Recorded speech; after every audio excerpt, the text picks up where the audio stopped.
कल एक और चीज शीतल जी हुई कि सरकार 2/3 बहुमत तो छोड़ दीजिए, जो 272 का आंकड़ा है वो भी सरकार व्हिप जारी करने के बाद भी बीजेपी 272 का आंकड़ा भी पार नहीं कर पाई। उसके 20 अपने सांसद नहीं आए। अब उसका अलग अलग एक्सप्लेनेशन है। कुछ लोगों का कहना है कि वो जानबूझ के नहीं आए, कुछ लोगों का कहना है कि वो पहले से कहीं व्यस्त थे। लेकिन जो नाम अनुपस्थित थे उसमें जो सबसे इंपॉर्टेंट नाम को सबसे बाद में लूंगा, लेकिन उसमें गडकरी जी थे, उसमें CR पाटिल केंद्रीय मंत्री थे, उसमें संजय जोशी जी केंद्रीय मंत्री थे, उसमें ज्योतिरादित्य सिंधिया थे, जगदम्बिका पाल थे और अबव ऑल हमारे मोदी जी भी थे। तो मोदी जी को जब पता था कि मतलब अच्छा मोदी जी को राजस्थान जाना था, कोई मोदी जी को DTC की बस से जाना होता है ना, राजस्थान स्टेट ट्रांसपोर्ट का अपना जहाज है, फट से उड़ के पहुंच जाते हैं, तो ये वाला वोट डाल के चले जाते। लेकिन मोदी जी तो मोदी जी हैं। शीतल जी, इन सारे उस पे दो पक्ष में आपका उत्तर चाहेंगे। पहला पक्ष, ये फीजिबल है कि नहीं है, और दूसरा पक्ष, ये जो इस समय बीजेपी के सारे लोग हैं जो गांधी, नेहरू और अंबेडकर, इन तीनों को कहीं ना कहीं दफन करने के चक्कर में उनको लगता है कि उनके जो एजेंडा है, जो RSS का एजेंडा है, उसके सबसे बड़ी 3 बाधाएं इस देश में गांधी, नेहरू और डॉक्टर अंबेडकर है। मैं इस पे दोनों पे अलग अलग ढंग से जरा आपका विश्लेषण चाहूंगा शीतल जी। जहां तक वन नेशन वन इलेक्शन की बात है, ये तो इस समय लाया गया, उसकी वजह सिर्फ एक है कि अडानी के मुद्दे पर इस देश में बात ना हो सके। अडानी के मुद्दे पर बात ना हो सके को रोकने के लिए बहुत सारे यत्न किए जा रहे हैं, बहुत कोनों से यत्न हो रहे हैं, बहुत सारे लोग उसमें लगे हुए हैं, बहुत सारी संस्थाएं भी लगी हुई हैं, उसमें मीडिया भी लगा हुआ है, उसमें सोशल मीडिया भी लगा हुआ है, उसमें कारपोरेट मैनूवरिंग भी लगी हुई है, उसमें इंडिया गठबंधन में नेता कौन हो ये सवाल भी पैदा किया गया है, और वगैरह वगैरह। ये सब चीजें इसलिए हैं कि अडानी पे बात नहीं होनी चाहिए, इसलिए कि अडानी पर एक अपराध जो भारत और अमेरिका में 2 जगह घटा है, उस अपराध में अमेरिका में कार्रवाई हो रही है, लगातार वो कार्रवाई आगे बढ़ रही है, लेकिन उससे संबंधित कार्रवाई भारत में नहीं करना है, उसको रोकना है, उसको बातचीत से गायब करना है। इसलिए ये तमाम ऐसी चीजें आएंगी जो बहुत बड़ी नजर आएंगी। दरअसल वो बाद में पता लगेगा कि वो ज्वाइंट पार्लियामेंट्री कमेटी में चली गई, इतनी जोर से हल्ला हुआ, उसके बाद ज्वाइंट पार्लियामेंट्री कमेटी में चली गई। जो चीज पता है कि 2/3 बहुमत आपके पास नहीं है, तो वो सिर्फ ये है कि एक उसकी वजह से हेडलाइन मैनेजमेंट जिसे आप कहते हैं वो खींच लेना, और उसमें कामयाब है वो। बहुत सारा हिस्सा संभल के जरिए खींचे ले रहे हैं, बहुत सारा one India one nation one election के जरिए खींच ले रहे हैं, बहुत सारा इस मामले में कि इंडिया के गठबंधन में कौन नेता होगा कौन नहीं होगा, मीडिया को ये काम मिला हुआ है, वो काम कर रहा है। सब चीजें सिर्फ एक दिशा में है कि अडानी के अपराध के बारे में बात न हो सके, और इसमें वो कामयाब है कि वो बात नहीं हो पा रही है। भारत देश में नहीं हो रही, सारी दुनिया में हो रही है।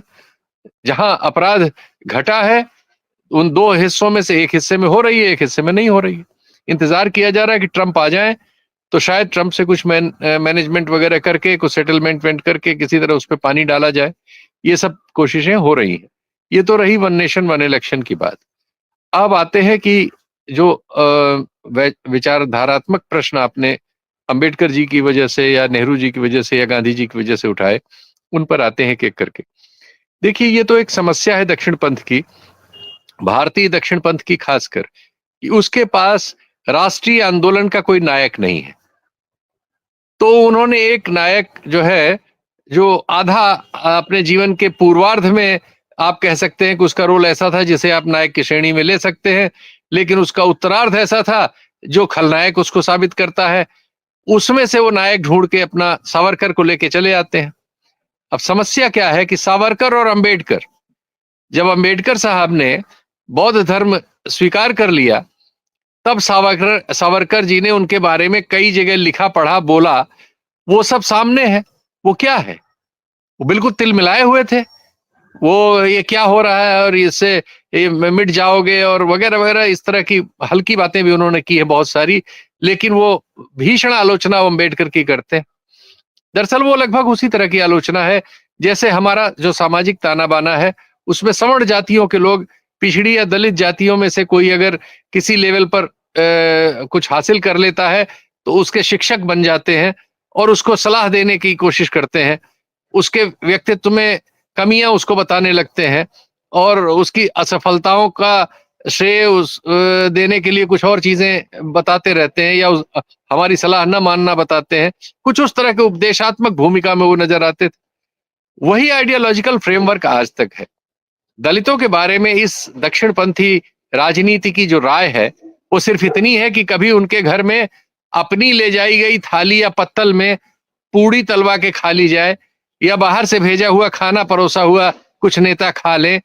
इसके बाद चाहे वो रोज घुड़चढ़ी पर उतारे जाएं, चाहे उनको तरह तरह से उत्पीड़न किया जाए, उनको मजदूरी न दी जाए, उनको जातिवादी स्लैंग से नवाजा जाए, उनको नौकरी से नॉट फाउंड सुटेबल करके निकाल दिया जाए, इन सब चीजों का कोई हल करना नहीं है, न उन सामाजिक सवालों का उत्तर देने के लिए कोई आंदोलन करना है। वो लोग जो तमाम तरह के धार्मिक आंदोलन हमारे 400-500 साल पुराने अतीत में या 50-60 साल पुराने अतीत में से खोज के लाते हैं, वो इन जीवित प्रतीकों के प्रति, जिनके प्रति दुनिया में सबसे अधिक अगर मानवता के विरुद्ध कहीं आज भी इस तरह का अपराध हो रहा है जो रंग भेद नस्ल भेद से कम नहीं है बल्कि ज्यादा है, तो वो भारत में हो रहा है और उनके पास इसका कोई उत्तर नहीं है, ना उसको इनको हल करना है। वो बल्कि इसकी खाद से अपनी नर्सरी चलाते हैं।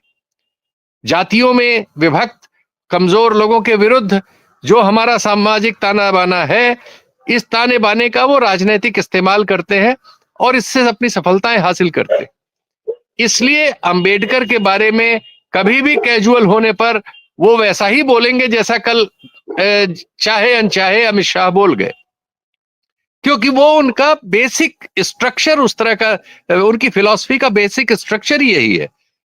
वो फिलोसफिकल स्ट्रक्चर जो है वो जातिवाद को समूल नाश करके एक मानवतावादी बराबरी और एक मानवीय चेहरा समाज को देने का उनका विचार नहीं है। वो एक समस्या है उनकी, उसमें वो नक्कालपना करते हैं। जो मैंने आपको बताया कि किसी के घर जाके पूड़ी खा लेने को वो दलित उद्धार बताते हैं। अंबेडकर तो रियल थे, अंबेडकर अपनी समस्याओं के प्रति भी रियल थे, अपनी मतलब अपने क्लैरिफिकेशंस पर भी रियल थे और उनके सॉल्यूशंस पर भी एक हद तक रियल थे।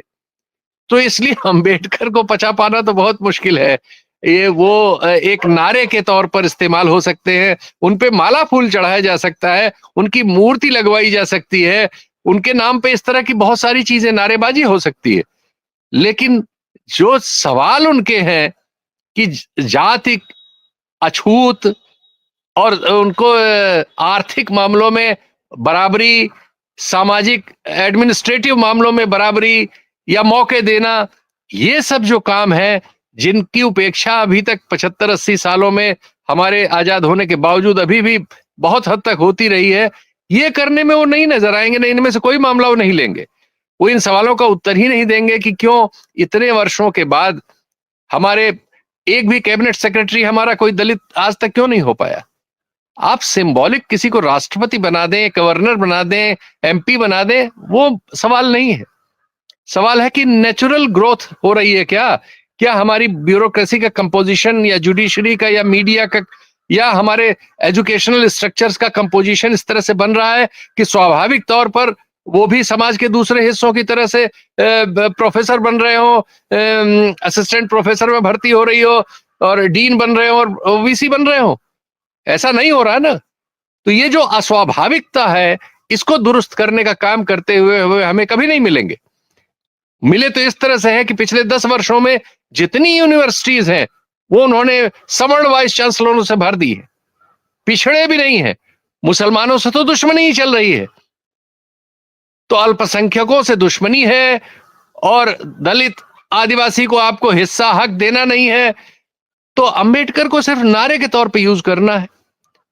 अब वो नारा लगाते समय कई बार जबान लड़खड़ा जाती, क्योंकि दिल में कुछ है, अमल में कुछ है, तो उससे ऐसी परिघटनाएं घट जाती हैं जैसी घटी, और उसमें फिर वो मुद्दे बने हैं। चूंकि एक बहुत बड़ा समाज पिछले 70-75 सालों में तमाम अड़चनों के बावजूद उसी संविधान की धारा की वजह से अब मध्य वर्ग के तौर में पैदा हो चुका है।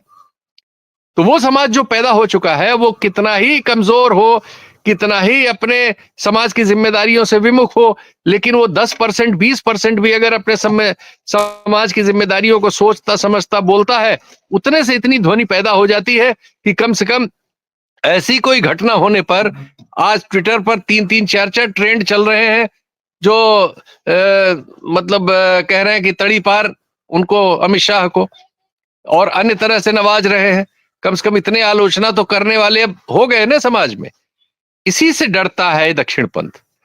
दक्षिण पंथ नहीं चाहता कि आदिवासी, दलित और पिछड़ी जातियों से जो मध्य वर्ग पैदा हो रहा है, जिसमें राजनीतिक संचेतना है, उसका विकास हो।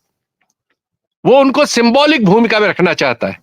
एक दो कोई मुख्यमंत्री बना दिए, कोई मंत्री बना दिए, एक आध कोई राष्ट्रपति बना दिया, कहीं किसी चीज का बना दिया, एक आध जगह एक आध आदमी को ले लिया। वो बराबरी नहीं देना चाहता, हक नहीं देना चाहता, जो तय हक है वो भी नहीं देना चाहता। और वो काम रोकने के लिए वो इस तरह की बहुत सारी चीजें करता है, जिसको करने की वजह से आज ये कार्यक्रम आप रख रहे हैं।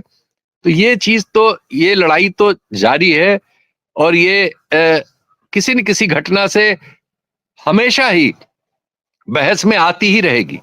इसको बहस से बाहर किया जाना असंभव है अब, क्योंकि मनुष्य अब पीछे नहीं जा सकता। आप कितना ही 400 साल 500 साल पुरानी घटनाओं पर समाज को घसीट के ले जाने की कोशिश करें, लेकिन वो उन सच्चाइयों पर आ ही जाएगा जो उसके रोज दैनंदिनी में है। और वो सच्चाई यही है कि उसको उसका हक नहीं मिल रहा है। तो ये जो सवाल है, ये सवाल आज नहीं तो कल और आज नहीं, रोज ही अपने पिछले आकार से बड़ा हो रहा है और ये बड़ा होता रहेगा। इसको इस तरह की किसी भी टोकन आप कह सकते हैं टोकन कैटरिंग से इसको छोटा नहीं किया जा सकता। आज की इस परिघटना का तो यही उत्तर मुझे नजर आता है।